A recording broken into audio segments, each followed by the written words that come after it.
Rick, thank you for joining us today. Can you tell us about your background, where you grew up, and what music you listened to growing up? Well, I was born and raised in Clearwater, Florida, and my mom was a singer, a childhood star in Detroit, and on radio and things like that. And so I was exposed to music early on, and I got a little background, just as a almost a toddler, or sub 10, shall we say. Oh, really? Pre-10. I've heard my mom singing, big band tunes and things. And then for my own first interest, when I was 14 is when the Beatles and Rolling Stones and the first ones came Oh, over. yeah. In fact, it was, at that point, as a kid, you were on one team with the other. You were a Stones guy or you were a Beatles guy. I was a Beatles guy. But pretty quickly, I moved over into the Byrds, Buffalo Springfield thing. I still always loved the Beatles and everything. I still do. But that West Coast sound like that, and then therefore for me, when I got serious about it, came to Los Angeles trying to get into the recording business myself. I was trying to get a contract as a soloist, and I went around there for a year, did a lot of demo tapes. Oh, yeah? But never quite got over. It was always, you're a good singer, but the songs, I don't know. Or else, good songs, but your voice, well, I don't know, too pretty for rock and roll. Or good singer, good songwriter, but you need a band. So I was almost ready to give up, and a fellow who was a college liaison for Columbia Records convinced me to go back to them. I'd already auditioned for them once and was turned down. And he said, we have a new head of A&R, which is artist and repertoire, and the guys who actually sign the new artists. He said, new guy, he's going to love you. So I went back, and I played the guy a few songs, and he says, you're a good singer, good songwriter, but you need a band. And I started packing my guitar. And he said, Yeah. what are you doing, Seth? And it turns out he had just picked up the phone to give me a band. So he called the manager for the Flying Blue Brothers, and he told him that he had this guy and like that. And with the Burritos, Graham Parsons had just left the band. Yeah. And they were kind of knocking around. They needed another guy, and this A&R guy knew it. His name was Alan Rindy. And so he tried to put us together. And eventually, that was a long process, getting all the pieces in place. But I finally went and auditioned for them like that, and was asked to join the band.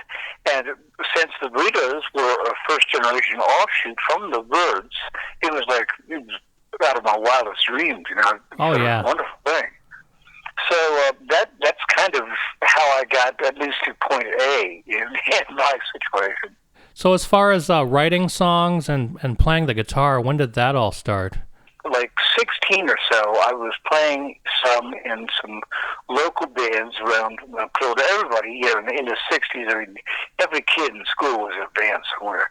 But I happened to team up with a guy in a band named John Odell. And John was about 5 years older, and he was a tremendous songwriter. And I really got there to try writing songs. So I started fooling around with it.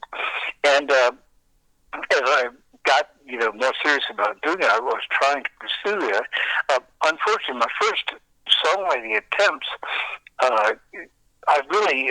everybody is influenced by stuff, but I think a lot of budding young or wannabe songwriters, let's put it that way, they tend to they find out what they like, and then they kind of try to copy it. I mean, I would listen to songs by bands I liked, and then try to take a similar subject to something. I kind of borrow their subject and write something that sounded a lot like that. So it was just one step away from copying their stuff, but it was certainly not original stuff.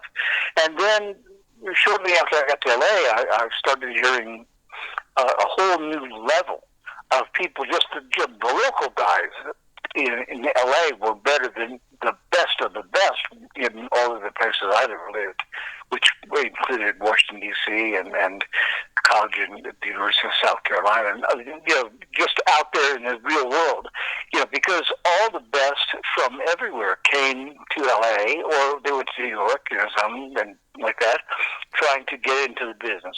The talent level was way higher, and so I was listening to all that, and I started to actually get a few ideas on my own. I have a song I wrote for the Burritos called Colorado, which was one of the first truly original songs I wrote. Oh yeah, it's a great and song. I had a couple of other songs that went on my first solo album, In My Own Small Way and Jenny's Blues, that were also written before I actually joined Burritos.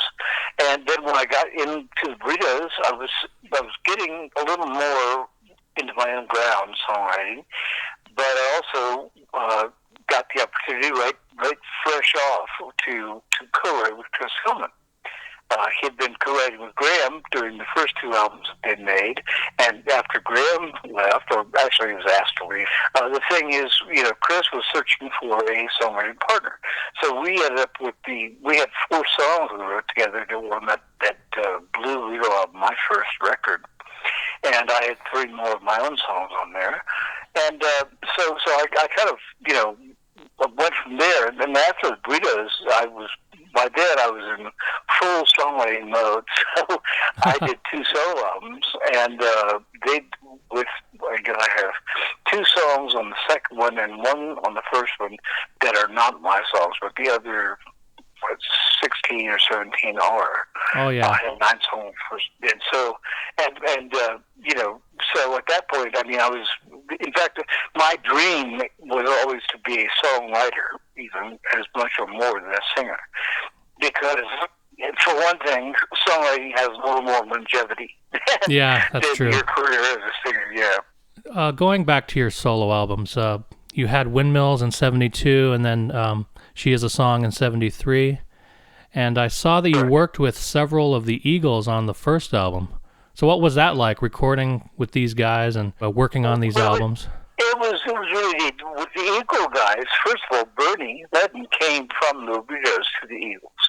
But I knew them through that, I guess, and just kind of, there were certain kind of, I don't know what to call it. There was a place in L.A. called the Troubadour, which is pretty world-renowned. Oh, yeah. Nonetheless, the Troubadour was a great place to play, but in the front room, before you actually went into the club, there was a bar there in the front, and that's where all the local musicians hung out. And on my first night, in fact, when I auditioned for the Burritos, Michael Clark and Bernie Ledden took me down there after rehearsal.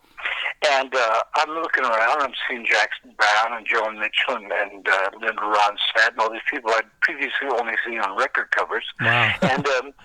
And in fact, there was a guy sitting talking to 3 of them. I started to Linda Ronstadt and Jackson and Joni Mitchell, and this guy, I didn't recognize him. I said, he's in a booth with him, and I walked by and he's going, no. If you want to write a really, really worthwhile song, a song that has commercial value and value like this, and I turned around to Bernie and Michael, I said, who is that?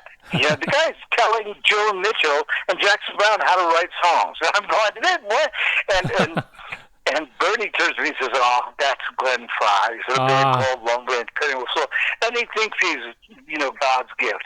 And I went, oh, very, very nice. Well, it turned out he was a very talented songwriter. Oh, so yeah. He had room to talk. But nonetheless, so I started seeing these people around then. And before I ever did my first solo album, the one with people on it, I was in a twice-a-week poker game. 2 of the principals in the game were Don Henley and Glenn Fry, and myself, and a couple of the Eagle roadies. It was the early Eagle days, and we played twice a week all along for like 2 years. This game went on, so I was well acquainted with those guys. And when I got around to doing my first solo album, it just seemed like a natural fit, And so on that album, Jackson and Don and Randy and Bernie. And Chris Hillman and Al Perkins and Dallas Taylor and Joe Love, who came from Manassas. They were all people that I had met through my stuff. And David Anderley, my producer, he brought in some of his, he was a very fine producer, and in fact, a big force in the late 60s, early 70s out on the West Coast. He was the head of Electro Records, created probably when they were exploding as a big force in music overall. But yeah, this guy, I mean, he was a genius, and also a very wonderful man. But he had a huge stable of people he'd worked with on other records that he brought in. I had no idea who they were or anything, but they turned out to be wonderful players. Mark Bennett, who used to be Leon Russell's partner, and Mike Utley, who I'd never heard of, but everybody in the music business knew who he was, a great organist, and a woman named Jane Getz, who had the stage name Mother Hen, who was a little 5-foot-tall woman who played piano, and she could wail. But all these people, and then David Crosby came and asked. David had his own reasons for doing it, but I guess maybe me having come from the Burritos, which come from the Birds, and there was a lot of competition with other guys, and so David asked me to sing on the record, and of course we told him yeah. And like that, so it all kind of fell together. There was no big, hey, let's get these guys together. It was like, well, hey, okay, he'd be good for that. And Lee Sklar, one of the legendary bass players of all time, was a friend of David's. So he came in and played on 4 or 5 songs. And, it was a nice project, and we had a lot of fun with it. But the funny thing is that for my second solo album, I did that out here. I recorded it out here in Colorado, and Chris Hillman produced it. And my biggest concern was, where are we going to find people of the level that we had out there on the first record out here in Colorado? And Chris told me, he said, don't worry, they're here. And so we came out here, and we turned out to have almost as big an all-star lineup for that as on the first album. Because we had Joe Walsh and Kenny Passarelli and Joe Vitale, all from Barnstorm, and we had Rusty Young and George Grantham from Poco, and we had Al Perkins and Paul Harris and Chris from Manassas again. And, so, there was no shortage of people out here, and we had a wonderful time doing it. We did it very inexpensively, and it was all great fun. But, all those things, they fell together a lot more easily and like, effortlessly than I expected that they would. Oh, yeah. Hearing the travails and I think the obstacles that a lot of people I knew had in trying to put a record up together. For the first one, I thank Dan Dudley entirely for that, because with that one, my only albums before there were 2 Burrito albums, and on the first one, I was 6 months from the streets, so I just sat down and shut my mouth and let them tell me what to do. And on the second one, it was a live album, so once again, there was not really much in the way of studio expertise to be gained from that. And then with therefore going into my first solo album, I still was really a novice. I had no real studio experience as being in control, at all. So thank heavens for David Endley, who really, he obviously understood the whole thing. And all I did was just, go out there and play my songs for the guys and sing and do that and let everything else take care of it. So with the second one, I was beginning to understand a little more about it. But still, Chris, of course, was a veteran to max. He'd been doing it with Birds, Burritos, all those things. And the role of me was still pretty small. So. Yeah, and I read that you were a part of Stephen Still's band and also Linda Ronstadt's band. What was that? How did that come together, and what was that like? Well, okay, with Ronstadt's band, because that was the first of those things.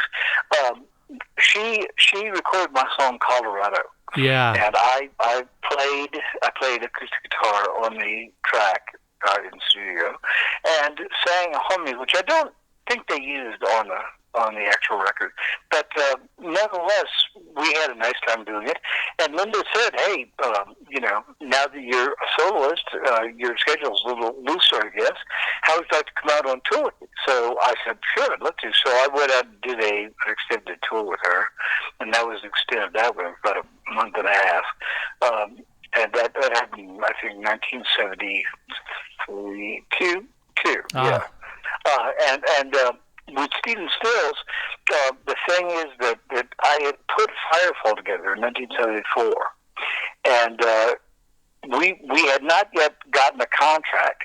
We were doing very well around Colorado when we had our demo out to labels, and so what happened first was, chronologically, the band was still, we weren't working so regularly that we couldn't use whatever other gigs we could scrape up. So Michael Clark was jamming around with a few local bands and on times when we weren't working. Yeah. Larry was doing the same thing, Larry Burnett, and Chris Hillman had left Manassas by that point, and he was going to go out on a national tour, and he asked myself and Jack Bartley and Mark Andes to come out with him as part of the Chris Hillman band. Huh. So we said, sure, we'd like to. And so we went out we'd been out for about 3 weeks. We got to New York City, and we had a 3-day gig there, and Chris was feeling really terrible. I mean, he had been for several days. So we went to the doctor when we got to New York, and the doctor said, "Chris, you got hepatitis. Go home." Oh, no. And Chris said, but I've got a 3-day gig here. He said, "Nope." And Chris convinced the doctor, to allow him, give him permission to play the first night if he promised to get on a plane the next day. So Chris did the first night, and meanwhile, I talked to Paul Colby, the owner of the other end, the bitter end. No, the other end. Yeah, I got it straight. They're sister clubs. But the other end, was owned by a guy named Paul Colby, and the Burritos had played there a couple of times, so we knew Paul. And so when Chris had to cancel the second and third night, I went to Paul, and I said, "Look, you've got 3/5 of my band, Firefall, here. Let me fly Larry and Michael in, and we'll do the other night as Firefall here. That way you don't have a dark club for 2 nights." And Paul said, "Okay." So I flew those guys in, and our manager, who was based in New York, as a matter of fact, told Atlantic Records, who had expressed interest in the band, that we were playing. And so they sent people down, and I guess all they were waiting for was to see if the band could do live what we had done on our demo. Oh, yeah. Because by the end of the evening, they said, "We want to talk. We want to sign you. That's it. We want you." So we went into negotiations on that right at that point, and we got back to Colorado. We didn't stay in New York. I didn't get home, but negotiations started. Let's put it that way. We came home, and Stephen Stills called me and said that he was going out on a tour for the summer for 3 months, and would I like to be in the band? And the negotiations were going to take some time. I knew that, so I checked with the band. I said, "Go ahead. Do it. That's a great opportunity." So I went out and played for 3 months with Stephen. I actually, my credits got lost, but I sang on the first Manassas album in sessions of it. That's when Stephen asked Chris Hillman and Mal Perkins to leave Firefall and join his new band Manassas that he was forming. And Chris and I talked about it. Well, I mean, I'm not saying I helped make the decision, but Chris was upset to run it by me and say, "Hey, Rick, what do you think?" I said, "The Burritos are shutting down here. We know that. That's not going to last too much longer. So you guys want to do this." And Chris said, "That's what I thought. I just wanted to see if you agreed with my opinion." And so they did that. But nonetheless, that album, I sang on 2 of these songs. And also, there's the song that was their first and only charting single from that album is a song called "It Doesn't Matter," which is also, there's a different version on the first Firefall album. The version from the first Firefall album is the original song that Chris Hillman and I wrote. And we played it in the studio after the first week of sessions. We thought the session was shut down. We didn't know that Stephen always kept the tape writing was in the studio. So when we came back, we flew back north to play some live sessions for the Burritos. Came back the following Monday, and then Stephen said, "Chris, Rick, come here, I want to play something." And he had written a whole different set of lyrics over the weekend, except he kept the title, It Doesn't Matter. Oh, really? And he said, "What do you think?" And we said, "Hey, that's wonderful, you know." And he said, "Okay, good. Let's record it." So they did. But when the director who had it got credited as Hillman Still, instead of Hillman Stills Roberts.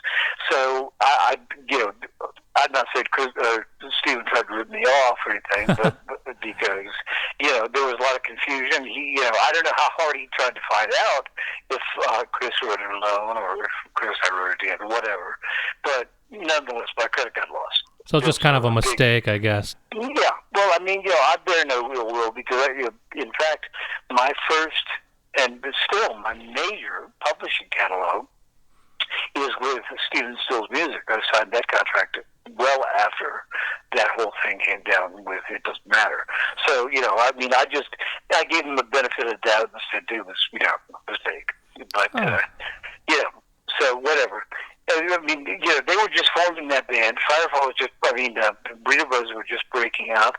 We were traveling back and forth we were actually doing the sessions for Lester and Hot Burritos at the same time. That's why we were flying north over the weekend doing that. So there were all kinds of, topsy-turvy things going on. So in the confusion, the mistake was easy to understand, so. Can you talk about a little more about how Firefall came together?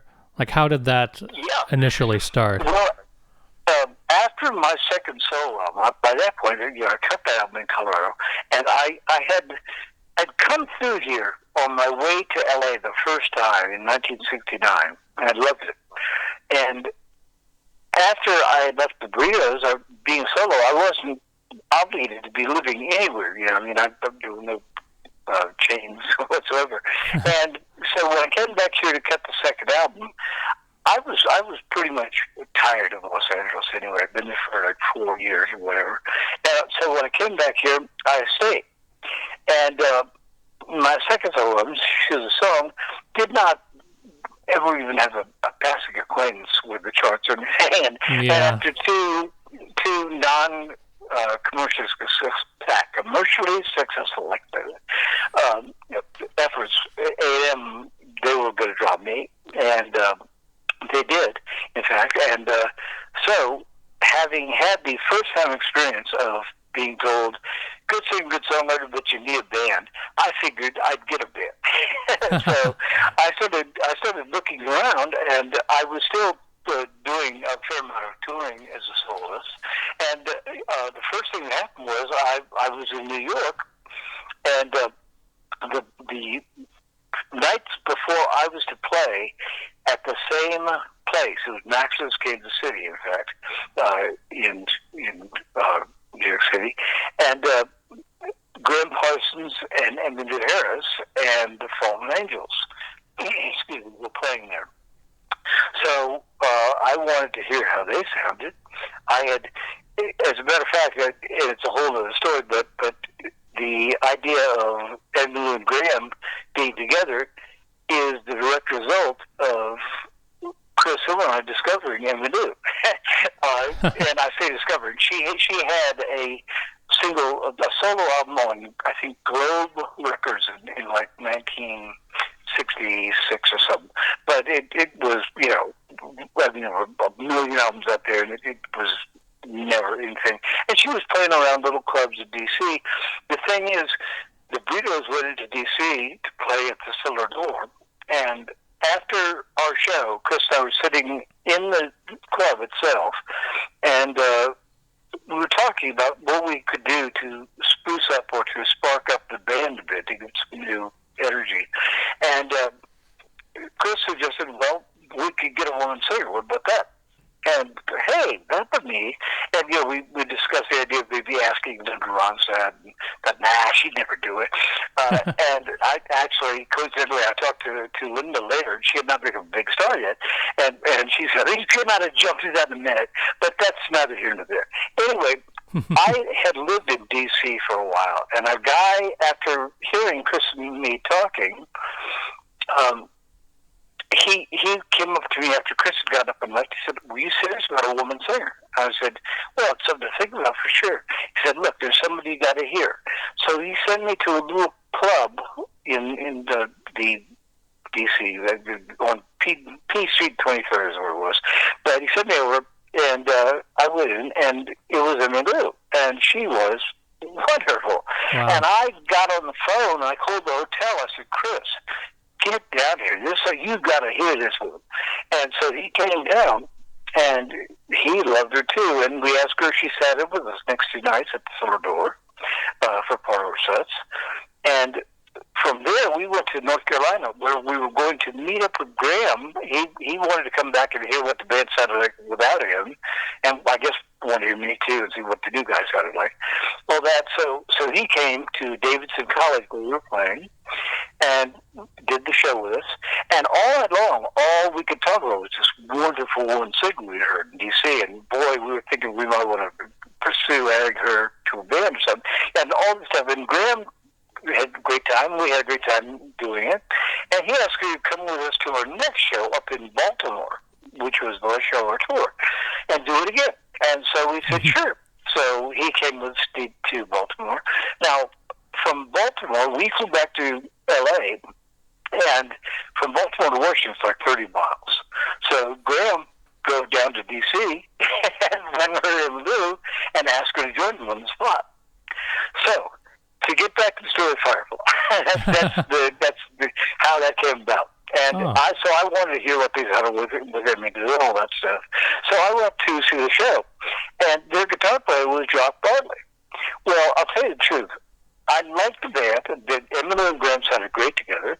I was not impressed with Jock. And after the show, Jock came up to me and said, "Hey, I hear you live in Boulder, Colorado." I said, "Yeah, I do." He said, "I do too." I said, "Great." He said, "Yeah, we should get together and pick sometime." And I said, yeah, right.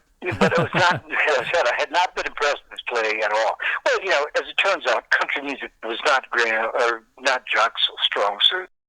I walked in a club, but I literally never got to my seat because Jock was ripping on a solo as I walked in. And I stopped, I listened for a second, this is a guy I thought couldn't play because he was killing it. He was great. And as soon as they came up from the first set, I said, "Jock, are you committed to playing with him?" He said, "Oh, no, it's real casual." "Why?" And I said, "Well, I think I'm putting a band together. I think I'd like to have you be the guitar player." He said, "Well, that sounds pretty good. Okay." So from there, we heard that Mark was playing with a band. Mark Andes was playing with a band called Navarro here in the area, and we approached him. He said, "Well, I don't want to leave my band." And I said, "Well, look, what this is about. I'm putting a band together to pursue a New York contract, and I just need your services part time. Is really what it amounts to." And he said, "Well, okay, I'll try that." So we did that, and then we were looking for another good singer and songwriter, and we asked another guy from Navarro, a guy named Mark Hallman. Mark said, "No, I really want to concentrate on this." So I had met Larry Burnett the year before when I was back in D.C. again playing solo, and the club owner said he had a guy he wanted to hear, that he was really good, and he thought our styles were kind of compatible. So I listened to some of Larry's songs and everything, and I said, "Wow, you were really good." I'm thinking I might put a band together pretty soon. Would you? And Larry is a very pragmatic kind of guy. Yeah, talk to me when you get to go. Yeah, we'll see.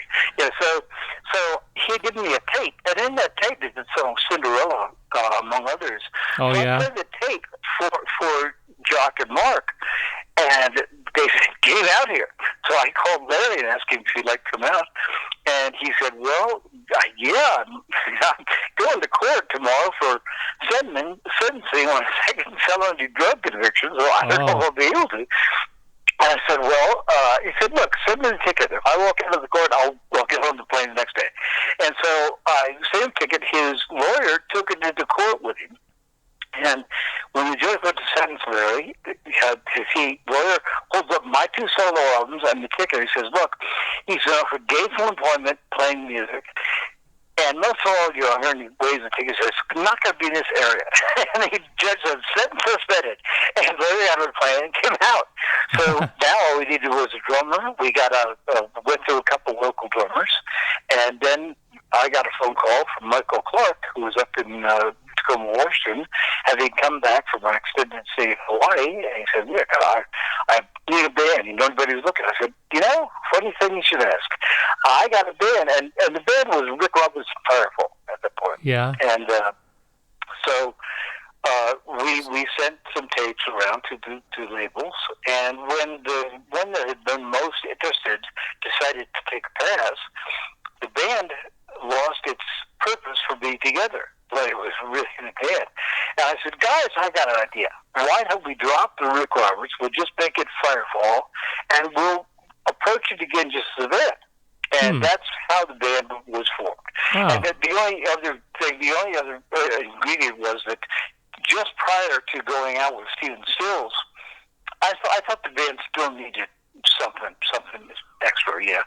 And I talked to a friend of mine that I'd grown up with in Florida named David Muse, who we were our first band together, but David was playing bass guitar then, not very well, but none of us were playing very well.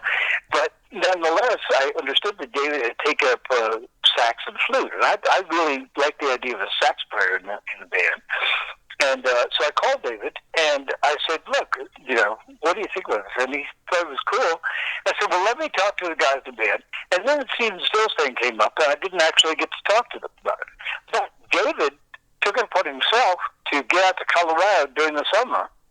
And the next thing I know, the band is calling me and saying, hey, we met this guy. He says he knows you, and we think he's really good. What would you think about adding a sax to the band? And I said, well, who's the guy? David Muse. I said, that might not be a bad idea. So when I came back, he just sort of came in, but David missed the initial signing of the contract, so he was never a signatory to the original Firefall band contract, but he was the band from the first. I mean, he was from the first album right on. Yeah. So that's the whole original band and how it got together. Wow. Yeah, and Larry had been driving a cab, right, when you met him? And Larry was driving a cab. In fact, that's how the guy's name was Jim Geisler. He was the manager of the Cellar Door, and he is in fact currently my manager now. But because he's done a lot of stuff. He managed the Cellar Door, managed the Electric Factory in Philadelphia, had his own jazz label for a while, worked for Firefall for a while. But he, as I said, he and Larry was driving a cab. And I said, well, how do I meet you? He said, that's easy. Next time you need a cab, you're here for 3 days, play at the club. So next time you need a cab, call me, and I'll call Larry, and I'll make him the cab driver to pick you up. And so we did it that way. So Larry came and picked me up, and he had a big bong in his cab, and we smoked a couple of bowls, and he came to a hotel room and played me a few songs.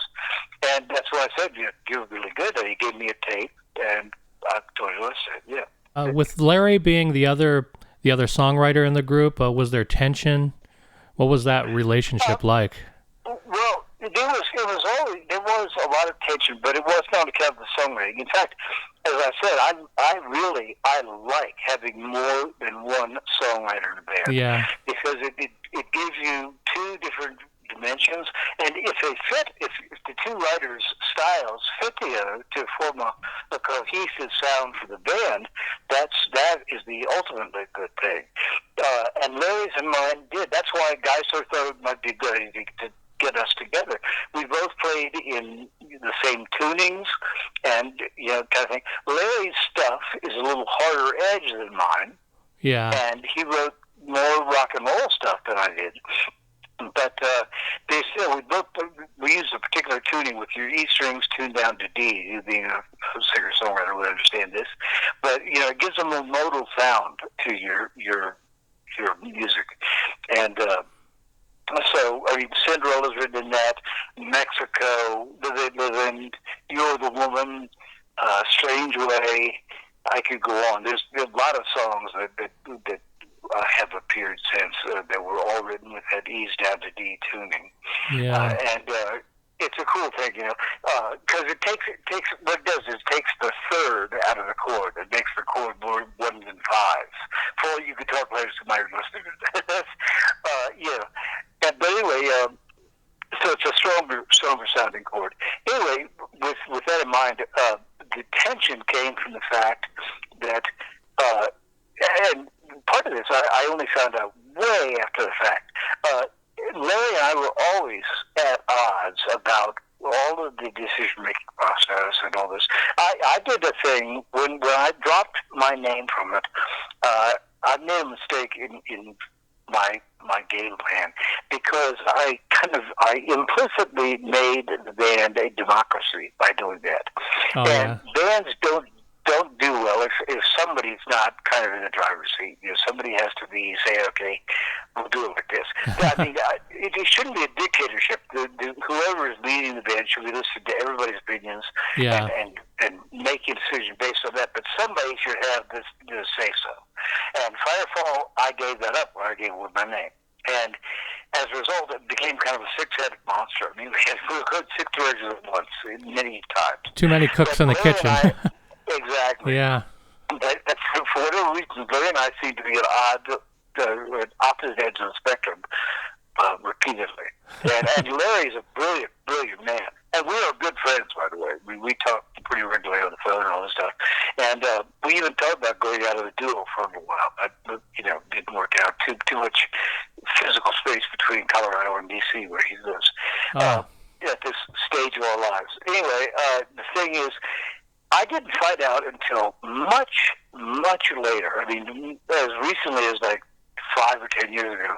Larry said, well, you know why I always disagree with you and everything? I said, well, I never could figure that out, actually, because some of your ideas, while well thought out and everything, were really not just good ideas, I did think, and then, I mean, I could never understand why you wouldn't into those of us, like Mark and Michael and I, had a fair amount of recording experience and touring experience and all that on the national level, and kind of knew why you didn't do certain things and why you tended towards wanting to do this way. And so Larry said, well, the real reason was I was a huge fan of yours for years, and I wanted to, and you and Mark and Michael are fans of all you guys, in fact, and I wanted to let you know that I deserved to be on this level, and they're in the big leagues, so to speak. And I said, so wait, so in other words, you were just like arguing for the sake of argument, just to give it up? Well, yeah, kind of, and it was that plus the fact that he, unbeknownst to me, I mean, we knew that he was a diabetic, but what we didn't know, what I didn't know, I don't know the other aspect, Larry had not been a diabetic all his life or for a really long span. Yeah. He just found out he was diabetic at the same time he got out here and joined the band. Oh, wow. And so it took him several years to get his head around that whole concept. And he was a very bitter guy for a while. I mean, he was, what the hell, why me? And so he was, I confronted him at one point during those years. I said, Barry, you're the most negative guy I've ever met in my life. Where other people say every cloud has a silver lining, you would say, yeah, but every silver lining has a cloud, I mean, he was the original half glass, half empty guy. And his answer to me floored me, because I'd never done a lot of research on diabetes or anything. And he said, oh, yeah, well, if all you had to look forward to was losing your legs or going blind, you might be a little bitter too, pal. And I went, huh? But because I always thought of diabetes simply as an inconvenience. I didn't realize the major effects that it can have on you. Yeah. There was tension, and also that the democratic thing that I said before, and everybody wanting to get their 2 cents with it. Everybody had their own opinions, and everyone in the band was a reasonably intelligent person, and also somewhat artistically driven and all that. The only one, Michael Clark, who I had been in the readers with and everything, about 2 years into the band said, look, from now on, my vote goes to Ricky. Ricky, whatever Ricky says, he's got 2 votes, and I'm not voting because he has, and so Michael just kind of, but Michael had his own agenda anyway. Michael got into the Birds when he was 18 years old when we were to move to the Birds, and he was thrown directly into the deep end of the pool because the Birds were as close as we had to the American Beatles. I mean, in fact, they were in Europe what the Beatles were in America. They were huge. I mean, they outpulled everyone in popularity polls. In fact, it carried over so much that the Burritos outpolled the Rolling Stones for popularity in Holland. Oh, really? The first year that I was there, yeah. I mean, that's crazy. Because the Burritos, we were a level B band here. Yeah, we had albums and we toured around the country, but we didn't headline arenas or anything like that. But the Birds had been such superstars in Europe, it transferred over to the Burritos. We got there on our first tour. We're hanging on, going down the moving walkway after an all-night flight from the States, and suddenly, boom, there's like 25 journalists running along beside the moving walkway yelling, Mr. Cardinal, yeah, and they ushered us into this conference room where I don't know how old you are, but back when the Beatles first came to the States, they had these press conferences where they'd sit on a table, each guy had their own microphone, and there was a room full of journalists all shooting questions at them. Yeah. And that's what they did with us. They took us into a conference room, we each had our own mic, and here I am, like at that point about 3 months from sitting beside a bucket in a bookstore playing a guitar for tips. Mm-hmm. And I'm trying to be as cool as the big guys. Yeah. I've seen film of it since, and it was pretty ridiculous. I was going, oh, Rick, oh no. But I was a 21-year-old kid. What the heck, And so, nonetheless, we'd seen some stuff, and a couple of guys, David was headstrong, but he also would yield to reason, And Larry, who, as I said, just was at odds with everything and everybody for the sake of big odds. And the other members of the band had other influences on them. For instance, Mark Endy's had a very, very, very strong-willed wife who considers herself to be part of the band. I mean, full. Yeah. I mean, I believe that the wives and partners of band people should be involved in it, but not like they have another vote, Yeah. So, and that created a problem a couple of times, but what I'm saying is we were all individuals, all fully functional individuals, and when everybody has an equal vote, that's why I said somebody has to be in the driver's seat and has to listen to everybody's opinions and say, okay, I've heard all your opinions, now here's what we're going to do based on this and that, and you better be able to explain. I've learned in other endeavors, you better be able to explain why you've chosen this course of action, but somebody has to dictate what's going to happen. So what led to the personnel changes that came about after Undertow in 1980? Well, actually, there were several reasons. I mean, the ongoing tension, it's a funny thing because the tension off stage worked really well for the music on stage.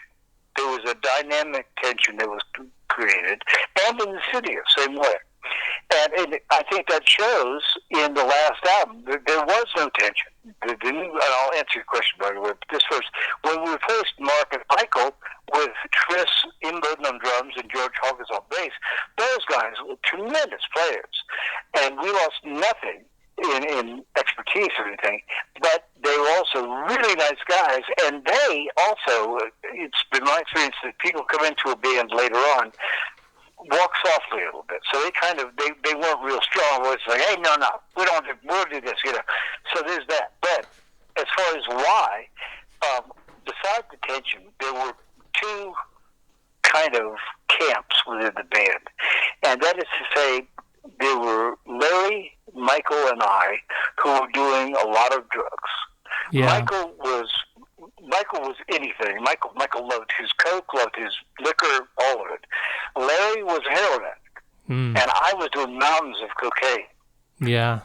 And meanwhile, on the other side of it, Jock would indulge from time to time, then Mark to an extent, but they both had it totally under control. They were, you know, on again, on again. Yeah, sure, I'll have a line, or yeah, let's have a couple drinks. Okay, and David was very spiritual and into a lot of Eastern religion things, and didn't do anything. He took a little ash from time to time, but that was all. And so that created something of a dichotomy. Mm. And as time went on, with Larry more than anybody else, although I'll take my share of the blame too. I tend to believe that I kept my performance away from that, and from any available evidence, any film or any recordings and things that were done, there's no evidence that I'm wrong about that. But in the years past, keep in mind that's 35 to 40 years ago, and some attitudes have changed about performance in those days. Now, like I said, I have not heard anything where I felt, oh man, that's not good. I mean, there's a live performance of us. The only video live performance, which I think is going to be released as a DVD soon. Oh, really? They're working through it's the 1979 performance, which is well down the line, by the way. Yeah, so if anything was going to be a developing problem, it should have been apparent by then. But the thing is that, I mean, there were a couple of shows that Larry either didn't show up for or made at the last minute. Now Larry too, all of us. The thing from the 70s, and this is not just Firefall, but the rock and roll in general. Chris Hillman and I had a conversation a few years ago, and he said, I think God has planned for us. And I said, well, I think God has planned for everybody, but what made you think of us particularly? He said, well, we lived through the decade of death, didn't we? And I said, the what? He said, the decade of death, the 70s. So sex, drugs, and rock and roll never was truer than the 70s. I mean, after that, kids coming in started paying more attention to the amount of money that was at stake, and they became more businessmen. In the 70s and the 60s, definitely, but the 70s, it was still going on. It was still party. For a lot of us who got into music, we got into it because we loved music. To get back full circle to your original question, at the end of making Undertow, Mark just decided that the tension and the drug thing and all of those, it was time to move on. And Mark had a large resume of things. I mean, he done I never knew this, but his first band, when he was like 15 years old, he was the original bass player for Canned Heat. Oh, yeah. And not many people knew that. At least I never did. And then I knew him first from Spirit, with Spirit, Joseph Gunn, and then of course he's gone on through various things since then with Hart and with Dan Fogelberg and etc. But now back with Firefall. But the thing is, so he was fearless about changing his scenery and doing something new. And Michael had been becoming more and more of a problem. He was going off the deep end at that point. So we asked Michael if he would like to maybe resign and keep his reputation intact, rather than us asking him to go. And so they said okay. So that called for a new rhythm section, and we had toured several times with Ken Loggins, and Chris and George were his rhythm section. And Kenny had just announced that he was going to take an extended leave of absence for a year or two. So those guys were out of the game, so we said, hey, you guys? And they said, sure. So that was the initial changes. And then from there, George left shortly after making a fifth album. He joined Mick Fleetwood's Zoo, and Tris stayed with us. but we replaced George with Kim Stone, who went on to Spyro Gyra, another wonderful bass player. We didn't really lose anything in terms of our level of abilities or anything, but at that point, I'd say after the fourth album, once again, as I said, the dynamic tension, which had really been a benefit for us, a positive, in terms of our performance in the studio and on stage, that kind of had disappeared. And the fifth album was really, we could have nailed it, and the emotion level was really low. I'd been in kind of a writing slump. I hadn't been doing much, and Larry was never really very prolific. So we actually went outside the band for the first time ever for material. There are 2 or 3 songs, and also Jock and David, who've been writing, stepped in, and the band seemed to be treading water as far as any success. We had the only charting single for that fifth album, and we'd had multiple chart singles on every album before that. The only one that charted up that was an outside song, "Staying With It," and there were other stresses on the band. Our manager at that time, we had taken on the manager from Heart. He was still doing them, but doing us too. It turned out, if I'd known that by now, I didn't know where we hired him. The guy started his career as a used car salesman. So that would have told me some stories, because you need a position or a relationship of trust with your manager. It's very important. And he let us down 2 or 3 times, big time. And one of the main things he did was, in fact, involved with that song, "Staying With It," because we cut that song, and then the album went to the label, and he called me one day and said, "Okay, Rick, I just got the final pressing of "Staying With It" back. It's going to be the 5th single and all." And I said, "Cool, okay, you going to send me a copy?" He said, "Yeah." I said, "Oh, by the way, I added a woman to it." I said, "What do you mean?" He said, "Well, I have this woman, Lisa Nimzo, and I put her in. It's going to be a duo now." I said, "Well, what are you talking about?" And, because here's the thing. He said, "No, duos are big. Look at Kiki D and Elton John. They just had Double Breaking My Heart. You'll be a smash." I said, "No, that's not the deal. I don't have an objection to the idea of a duo, but I sang that song to an audience, not as a musical conversation with another singer. I would sing it entirely different." And he said, "Well, too late now. It's already in."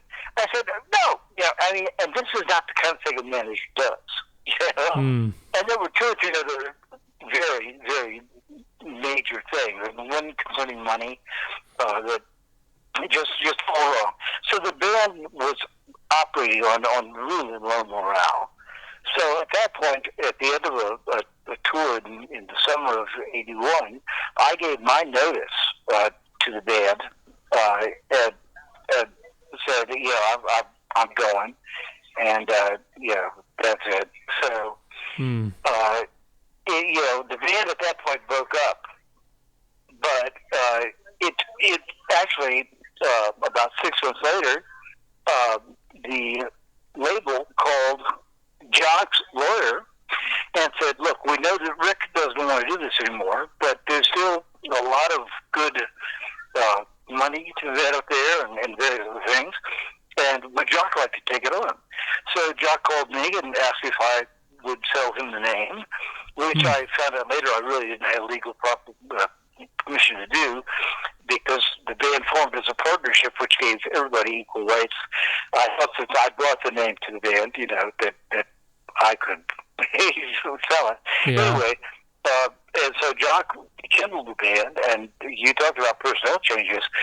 I think, as far as I know, there were something like 20 guys that played in the band during the course of the '80s, before they stabilized the lineup. In the late '80s, they had Jock, and they had Cindy Fica, who now has been with the band for almost 30 years, I guess, and Billy Hopkins on bass, who stayed for 26 or so years before he gave way to Mark Andy's go to that. David was back in and out of the band a couple times. I rejoined from 1988 to 1992. Ah. And that's where I was having my most trouble with alcohol and stuff. So Mm. I did. It was kind of a Michael thing. I left, but I think I hadn't left. They were going to fire me anyway because I was at that point. There were a couple of performances that were horrendous. I was not dependable. I mean, it wasn't like I was terrible every night, but there were one or two or maybe three shows that I know that were not good at all. Mm. And so I needed to get away from there, and I did. And but that pretty much as close as I could tell you covers all the personnel stuff. Yeah. Well, would you mind talking about your battle with drug addiction and alcoholism and how you came through it and came out of it? Not at all. It's a funny thing. My mom was an alcoholic, although she sobered up and died with 17 years and counting of sobriety. And so for me, I had my first. I probably had been given a sip of beer, but I had my first actual drinking experience at the age of 18 in college. And I pledged a fraternity, which lasted about 3 weeks. But during that 3 weeks, I went to a fraternity party, and I drank 11 Scotch and Sprites, which is not a good combination anyway. But I puked all over the place. It was enough that I didn't have my second drinking experience until I was 21. And that, I lay off for 3 years. But nonetheless, at that point, after I joined the Burritos, we did our first show. My first show ever was at the Whiskey a Go-Go in Los Angeles, which was pretty cool because Whiskey was a legendary place and all that stuff. And we opened for the current version of the Birds. And my first road trip was out to Lincoln, Nebraska, where we once again were opening for the Birds. And the Birds had just come back from New York. And in New York, they had scored a large quantity of cocaine. So it was somehow mentioned that the new guy, i.e. me, had never done cocaine. Said, oh, and I think it was kind of unspoken, but I think the game was, let's get the new guy high. So they got me high. And I really liked it. And the thing is, I didn't get straight off, wow, cocaine, but cocaine was always around in those days. With somebody or some buddies always offering you a sniff or two, after the show like that. And I discovered that it really put me in a new gear for songwriting. And so, the fact of the matter is, most of my biggest hits, I wrote Wired to the Gills. You Were the Woman, Just Know I Love You, Strange Way. I was high every one of those songs. So it fueled the creativity. It's just the speeding up effect. Although unlike speed, which just makes you go 100 miles an hour. Yeah. Cocaine, at least good cocaine, it really gets your brain going, but it's not like speed. I'm not trying to make a pitch for cocaine or anything, but good, the couple times I ever had the experience of actually sniffing, honest to goodness, pure cocaine, it wasn't even speedy at all. It was very kind of cosmic, laid back sort of thing, and that was very cool. But it did open my brain up. I mean, there were times when I was working on 2 or 3 songs at one time, and in fact, I've told people over the years that I may be one of the few guys that you're ever going to meet who turned a profit on cocaine without dealing it. Because when I sniffed cocaine, I didn't want to go out and party. I wanted to get home with my guitar by myself and write. And so, like that. But with that, and the thing is, with the alcohol, after I had been sniffing cocaine and be up for 2 or 3 days, getting 2 or 3 hours of sleep a night, and then doing all-nighters for the most part, the best way to come down was drinking. And also to keep too much of an edge off, to have some liquor available while I was, on my binges. So I got into drinking more. And the thing is, with my cocaine, my guy was uh, sniff, right, sniff, right, sniff, right. And at a point in time, it started being sniff, sniff, right, sniff, sniff, right, and eventually it became sniff, sniff, sniff, sniff, and no more writing. So when I stopped writing, I stopped doing okay. All the things would say about, oh, you'll never get that monkey off your back.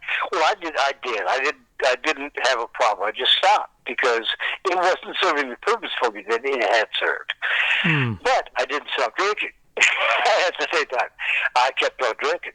So with drinking, I never had to really deal with it until I got married.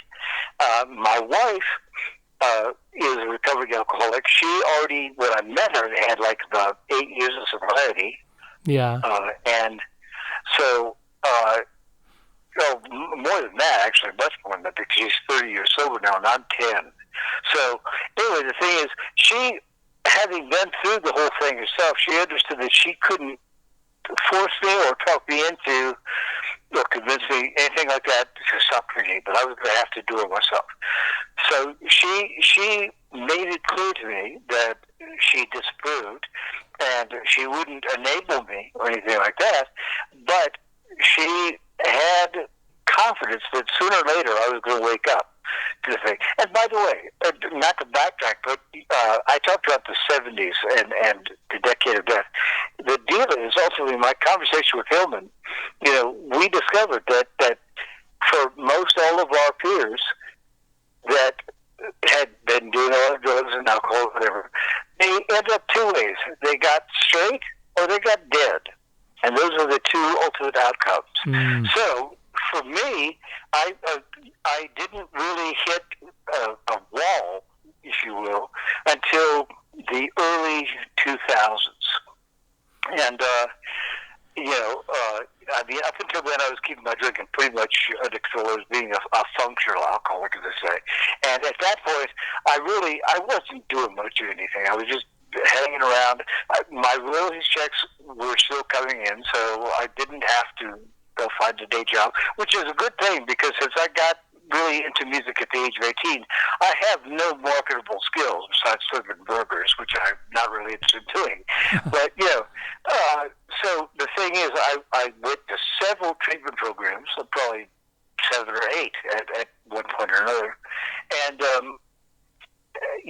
I went through all the hoops, and none of it kept me away from liquor forever. And then, long about 10 years ago, in 2006, a little more than 10, I suffered a traumatic brain injury.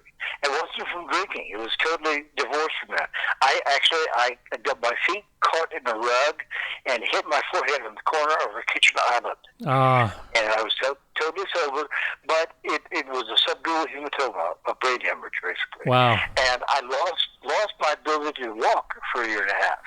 Wow. And I didn't fully get to walking, normally and everything again for like about 4 years. So after 2.5 years of physical therapy and all. During that time, I was still drinking, not to excess, because frankly, I was bored with drinking. So, and it was boredom that got me drinking in the first place. So, it got me drinking to the excess because I wasn't really doing anything else. And, I never was one of the drinkers like, I gotta have a good thing. Well, where's the, it was like, oh man, well, I read the paper, watched my favorite TV show, don't have anywhere to go, what do I do? Well, I'll have a drink, what the heck? And then I drink, so drinking out of boredom. Yeah. But like I said, ultimately, I got bored with drinking. So I was not drinking much. After I had my actors and couldn't walk, I was really housebound. Mary I convinced her to keep working because there was nothing she could do but being around the house, and we needed the additional income to my royalties, to cover everything. At that point, she'd come home, and she knew I was drinking. We reached an arrangement so that she had the liquor, and she would make my favorite mixed drink in the morning. That way she watered down the liquor. It was, kind of a win-win, a compromise thing. Yeah. And so she would come home, and I'd still have half the same drink she'd made me in the morning, still sitting there, because I was, like I said, I'm bored with it. Well, nonetheless, I was on. I had some seizures early in the 2000s, in the first decade of the century. Oh, really? And so they put me on an anti-seizure medicine, and it was only newly had been approved by the FDA, and they didn't really know all about it yet. And one of the things that they found out later, the drug was called Tegretol. And the thing is that for some people, for everybody that they tried on, it did wonders. It was a great anti-seizure thing. But for some people, you could take it for about a year, and it worked wonders. And then suddenly, it would counter-indicate with any other medication you were taking. And I was taking a blood thinner and a couple of things, and I was one of those people. And so in 2007, just before the day before Thanksgiving, in fact, I was sitting in my chair, and I've been kind of less talkative than usual. Mary noticed, she told me and everything. But she came over to me. I was sitting there in the chair. I still couldn't walk. And sitting there in the chair, she walked over and said, "Rick, what do you want besides turkey tomorrow?"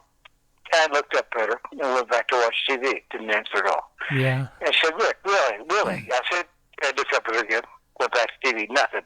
She said, "Rick, come on." Yeah, I looked up and said, "What do you want from me, woman?" Which is really not my style at all. It's just unheard of. In fact, so unheard of that she immediately got on the phone, called someone to help, and they took me up to the emergency room right then because they knew something was drastically wrong. Oh, wow. So I was in the emergency room overnight and headed to Thanksgiving Day. And I was only semi-coherent. And they traced it down. It was the bad reaction of the Tegretol. Oh, wow. So in the course of that stay, I got back functional and everything like that.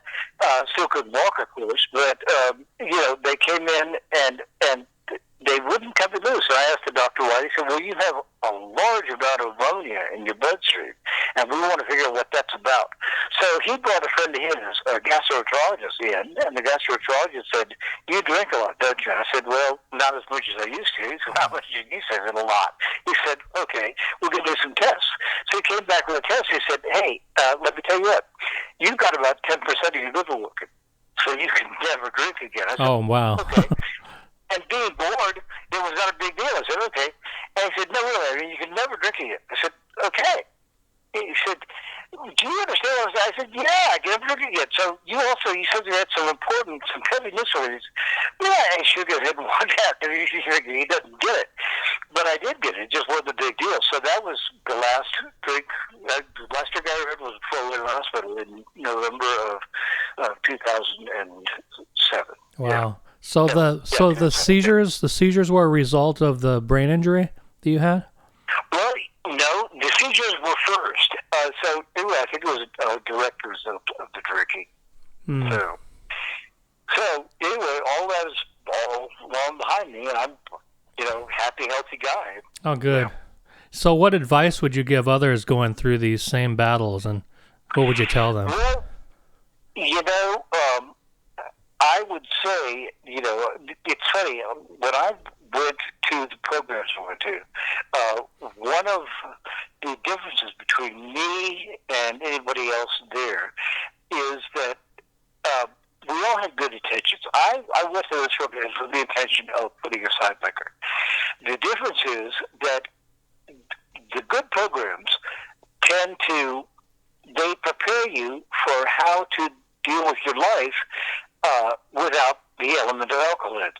But what was different with me and the other people was that I wasn't doing anything.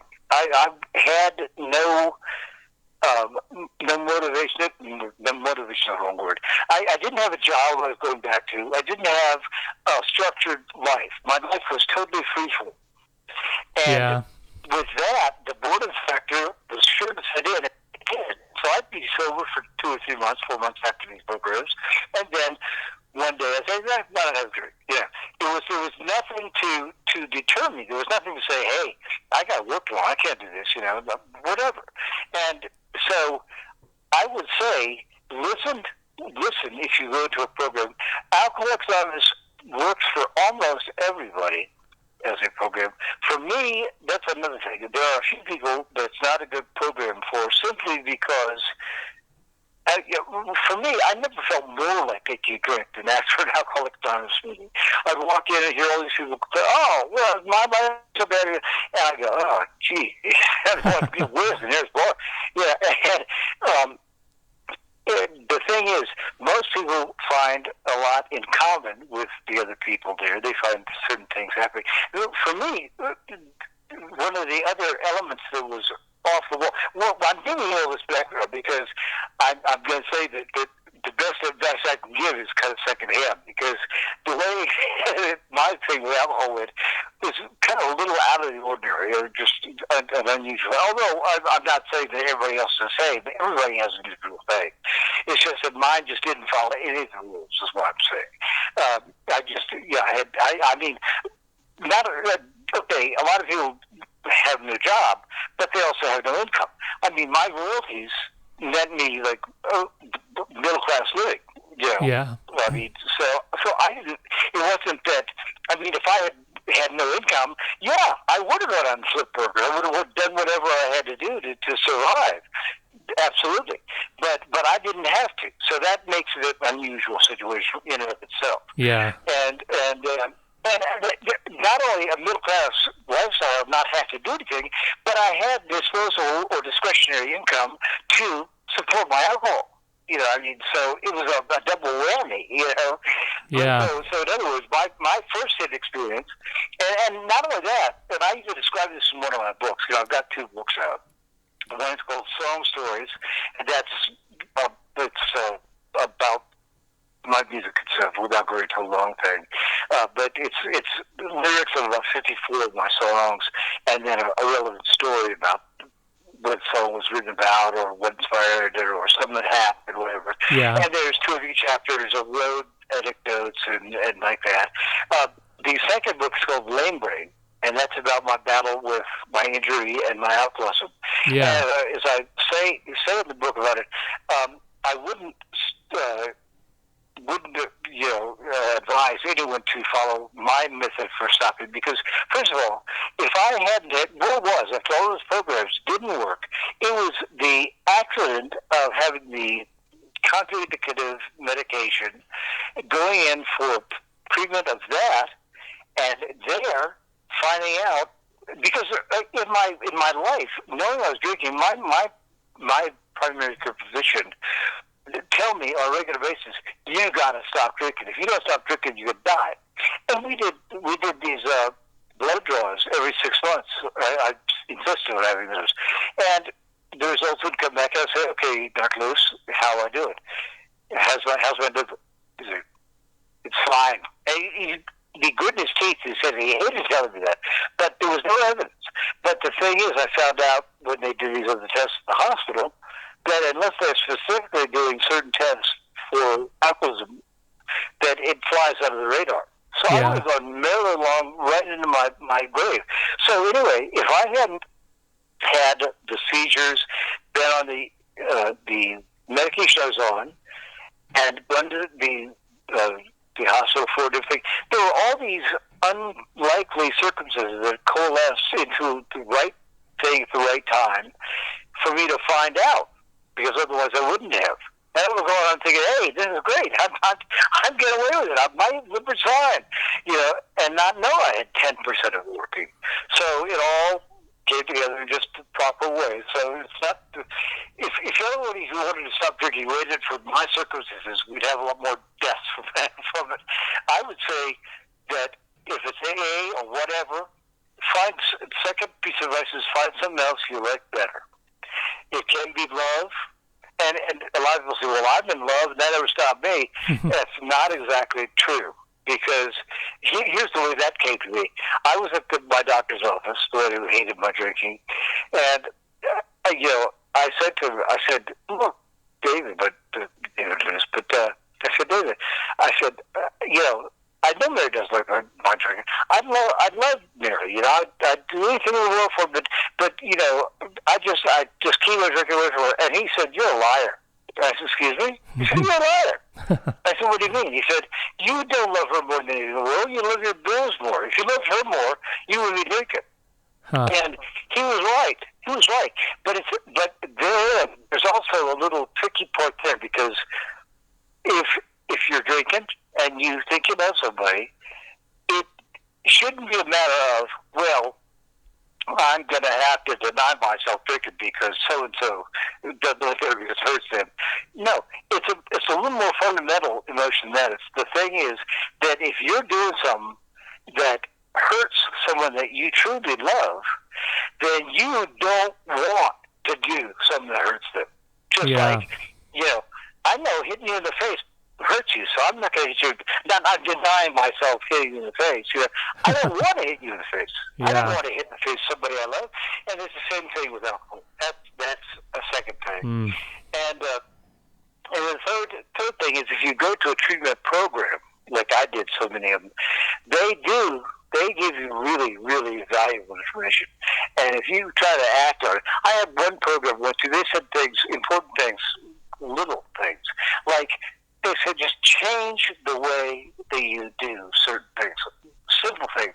Like they said, for instance, if you take a shower and you wash yourself from your head down to your feet, start washing at your chest and wash down, and wash your head last. Or if you do little things like that, or change things you up. are used to getting up and showering and then having breakfast, have breakfast and then shower. Just change your pattern just a little bit, and it opens up your brain to being willing to change other patterns.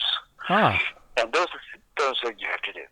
And and if you maybe pay attention to your diet and do a little research, reading on how much certain kind of foods and eating habits really damage you or push you into being a diabetic, for instance. Because you know what? I found out that this astonished me. Over 50% of the adult people in the U.S. are either diabetic or pre-diabetic. Oh, wow. That's something like 15 to 70% are diabetic, but another 35% are pre-diabetic. They're cruising towards that direction. And the thing is, if you just pay a little more attention to what you eat, things like that, if you do the research to realize how much you can help and hurt yourself by what you eat, and then try to eat healthy, it will just add that knowledge into your brain of the fact that, hey, this drinking thing, Yeah. and it just falls. It's not a separate entity. It falls into the whole, the motivation of the whole conglomeration, if you will, of your healthy intake for yourself, eating better, and then alcohol becomes part of it. With drugs, that's the thing. Once again, you have to figure out something that you like better. It doesn't have to be love. It can be your work, or maybe it's something you love, maybe not just someone you love, but or hobby that requires you to be in full faculty control. I mean, like maybe you want to take up or hang diving or parachute jumping, whatever, or whatever, or anything. I don't care what your particular hobby or choice would be. Or woodworking. Something you need to be on top of it, if you don't want to lose fingers. But find something that piques your interest in it like that. In closing, what are you up to musically and otherwise right now? I know you just said you do house shows as part of what you do. Yeah. In fact, I'm really getting into those. I'm going out next month in June to do a little California run. I'm doing a house concert for one of the pioneers of the whole house concert movement. There's Russell and Julie Paris, and I'm looking forward to that big time. And I'm also, I guess, doing a couple of club dates while I'm out there too. I find that with these things. It used to be back in the 70s when I was touring as a soloist, you went up there and you did a concert. If you talk for more than 30 seconds between songs, here's some music from some videos, you know. Whereas now the audience, they want to hear the stories. You know, I think part of it is our generation never really gave up this music. You know, my parents loved Frank Sinatra until they died, but they didn't go buy his new record again. They didn't go to his concert unless they were in Vegas and as part of the package. Yeah. You know, that sort of thing. But our generation still goes to see our favorite artists if they happen to be playing. With that in mind, they've seen their favorite artists 10 or 12 times. They've heard the songs 1,000 times, and now they want some more. They want to know what it's all about, what went on behind the scenes. So it's a different thing, and even the clubs are good. I'm doing club dates as well. And so that's what my musical thing is. And I don't know. I'm not really pursuing a new record contract or anything like that, but I do have a fair amount of unreleased material that I've been told is really good. And, and you know, if a record contract happens to come around, sure, I'd be willing to do that. I'm just finishing up my third book, which is basically, it's kind of cheap because a few years ago I got talked into doing my memoir. And when I sent it to a literary agent who'd been waiting for it for a year, she said, Rick, this is too long. Memoirs are supposed to be 100,000 words, and this is 200,000 words. And so I can't read it because I don't be able to sell it. And if I'd been on top of my game, I would have said, well, maybe I just had twice as much story to get kept. Yeah, but I wasn't that much without my game, so I didn't. But nonetheless, I talked to my publisher, or my editor at the time. She's now a publisher. She said, well, let's see what we can do to streamline it. So we first, Song Stories had actually been a part of the whole memoir, and it was capable of being taken out intact and made into a book of its own. So we did that. And then the next step was to take my injury and recovery and alcohol recovery, which were kept about the same time, concurrent, as they say. So we took that and made it Lambraid. So then a couple of months back, she called me, my publisher, and she said, Rick, there's too much good stuff in your memoir and the rest of the memoir. We need to put that out. So what we're going to do is we're going to make it a coffee table book. We're going to make it an 8x8 coffee table book with pictures and like that. And you just lay out the Song Stories part, and what do you want to do about the labor part? I said, well, I can't really leave that out. It's too much a part of my life, time-wise and everything. And she said, well, yeah. I said, so I can rewrite that. So I've rewritten that, and now I'm just finishing the proofreading here. That should be out in the next 2 or 3 months. Oh, really? And I'm 3/4 of the way through my first fictional book, my novel.